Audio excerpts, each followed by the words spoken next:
નમસ્કાર દર્શક મિત્રો, એસડી ન્યૂઝ ગુજરાતી ચેનલ પર આપનું સ્વાગત છે અને હું આપની સાથે વૈશાલી પોવારુ કરીશું નજર આજના સમાચારો પર। હળવદથી મામલતદાર કચેરી હળવદ ખાતે હીટવેવની આગાહી અને હવામાન વિભાગ દ્વારા રેડ એલર્ટ જાહેર કરાતા હળવદ મામલતદાર સાહેબ દ્વારા જનસુવિધા કેન્દ્ર ઉપર અરજદારો માટે મંડપની અને ઠંડા પાણીના જગની વ્યવસ્થાઓ કરવામાં આવી।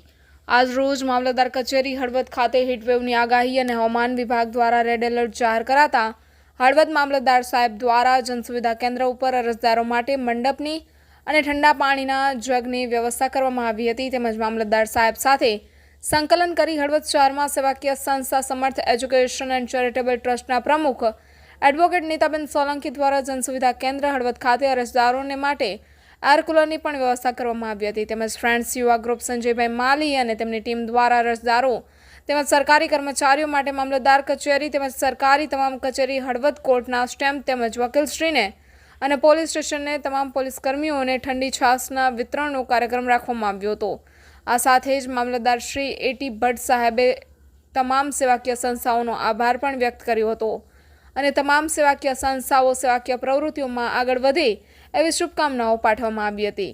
Reporter Salman Morawala, SD news Gujarati, Santrampur.